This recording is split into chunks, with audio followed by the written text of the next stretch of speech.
Hello, everybody. Welcome to my YouTube channel, Atty E, Immigration Lawyer. Today's episode, pag-usapan natin ang steps in marriage-based petition, adjustment of status. Before that, I want to introduce myself. I'm Atty Elaine Antonio Bordeaux. I'm licensed in New York, based here in Texas. I've been practicing immigration law for more than 10 years. Okay, let's get started. Disclaimer muna tayo, this presentation is for educational purposes only. This is not meant to replace a consultation with your qualified immigration lawyer. No attorney-client relationship is formed by watching this presentation. All right, so itong topic na to ay napaka-requested nito, most requested this week. Okay, steps in marriage-based adjustment of status. Okay, before we start, adjustment of status, ang proseso versus consular processing nga. Ang proseso ay nangyayari lahat sa USCIS. So hindi na tayo nagpapadala ng dokumento sa National Visa Center. And also, itong discussion na to ay on the assumption na this is not a waiver case at walang complication. This is just a straight family petition adjustment of status process. Okay? Marriage-based, of course, number one, magpakasal and collect all supporting documents. Yung mga importanteng supporting documents, of course, yung marriage certificate, birth certificates, passport, proofs ng relationship ninyo. Para sa adjustment of status naman, yung, of course, medical examination, andyan yung affidavit of support. So after ma-determine na lahat ng mga forms na kailangan, tsaka mga evidence na kailangan, i-file the application and all supporting evidence to USCIS.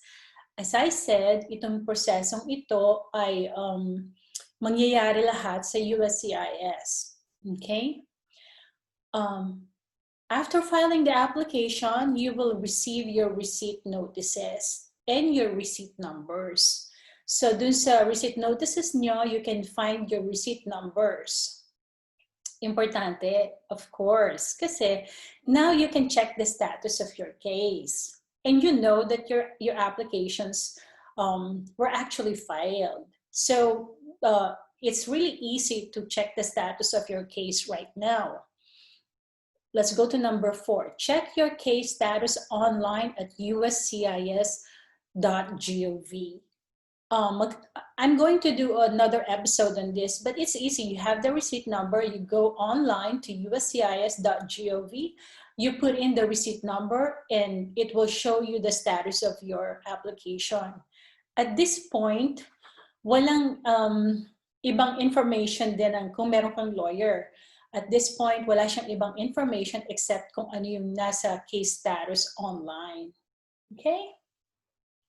So, once you submit, you get your receipt number, and then I say in maybe 3 to 4 weeks, of course, ito yung before COVID, right now, it's so, ang processing time ay hindi natin mapipredict because of the extraordinary situation we're in.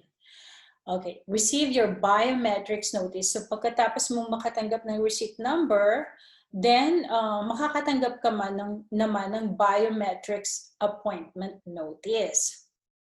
Okay, it will tell you kung saang USCIS office ka pupunta for your biometrics. Mangyayari yan siguro between 3 to 4 weeks from filing. Okay?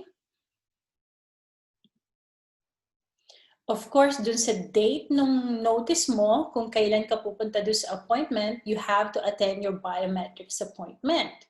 Kung hindi ka naman makaka-attend, ay mayroong process on how to reschedule. So just read the appointment notice. It will tell you the process on how to reschedule.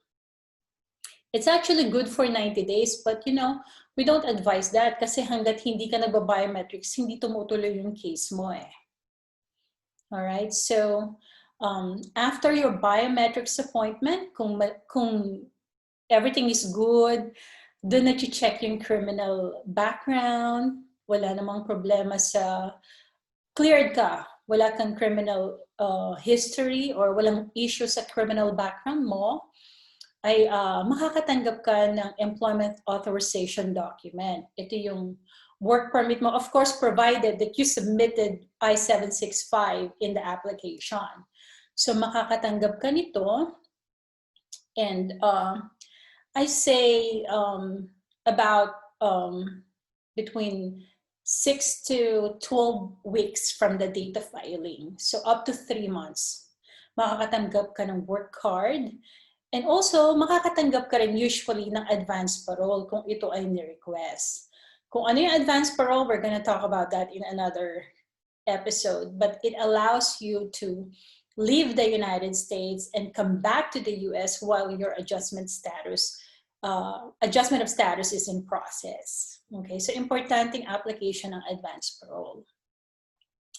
At this point, after that, all you have to do is wait. I know the hardest part in this process is waiting.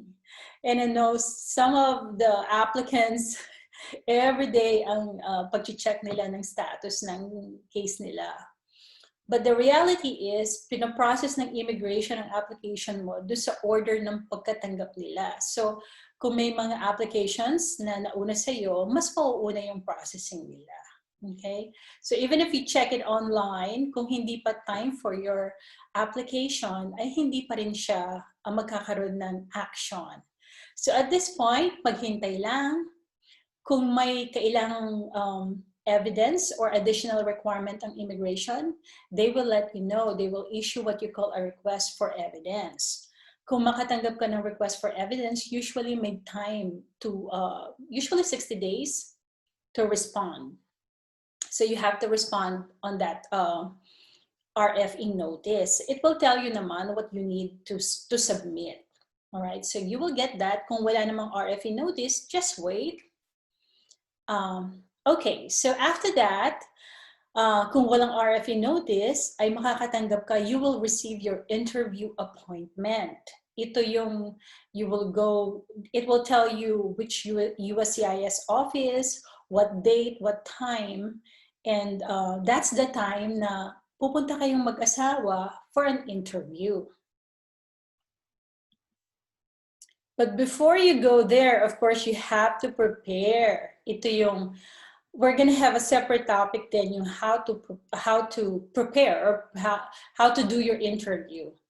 Okay, so yung preparation for your interview, of course, yung mga applications that you filed. So if you're represented by your lawyer, it's important na meron kang copy ng mga applications submitted, yung mga documents nyo, supporting evidence. You have to prepare for it. Don't just go there without anything.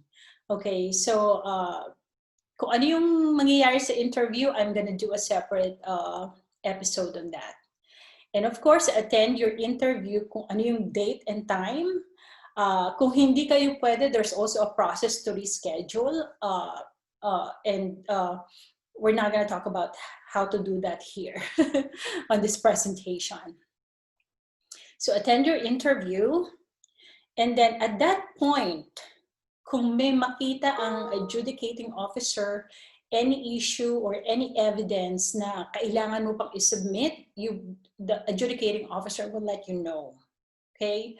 Kung okay naman lahat, in most cases, the adjudicating officer will let you know. Sa interview mo, manunumpa ka. So, importante yon ha, na ang panunumpa ay kung meron kang mga misrepresentation, ay nako, it's, may mga consequences yon. So, meron din tayong separate episode for that. Just be mindful of what you will say at the interview. And that's why, you know, I really advise you to prepare for it. So if everything is good, wala nang evidence, additional evidence needed, or kung may additional evidence, the adjudicating officer will let you know. Then you will receive your decision from USCIS. If you're married less than 2 years, the foreign spouse will receive conditional residence. Kung more than 2 years na naman, ay 10 years of permanent residence na. So ito na yung permanent. So there's the difference, conditional versus permanent. Okay, so everything is good, nakatanggap ka na ng conditional residence mo, is that the end of the process? Okay. No, because if you receive conditional residence only, meaning my condition, you need to file a petition to remove conditions. Dalawa kayong mag-asawa will file it jointly. Kung hindi na kayo mag-asawa, nag-divorce, or kung hindi na kayo magkasama, there's also a way to do that. And we're gonna discuss that in another episode. In general, you must file with your spouse within 90 days of your 2-year green card. So look at your conditional residence card, makita mo din yung expiration, and then go back 90 days. So yun yung period na dapat mag-file na kayo jointly ng petition to remove conditions. If you do not submit this petition, I-751, USCIS may automatically terminate your status and issue a notice to appear. Ito, USCIS may automatically terminate your status and issue a notice to appear. Ano yung notice to appear? Ito yung you're being placed in the deportation process. Yun ang significance nitong notice to appear. So be mindful of the dates. Kailangan you file within 90 days of your expiration. Kung sakaling nag-divorce na kayo or hindi na kayo magkasama, mayroon namang way to do it. And it's important na you consult with your immigration lawyer. Okay? I hope I'm able to explain the process ng marriage-based adjustment of status. And of course, because of COVID pandemic, napaka-extraordinary ng time natin.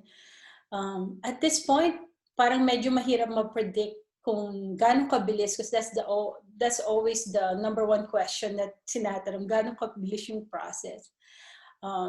But I hope very soon ay maging okay na lahat. Alright, kung hindi ka pa nakasubscribe sa channel ko, please do. It's Atty E, Immigration Lawyer. If you have any questions, please email me, eborlaw@gmail.com. Thank you so much. Till next time.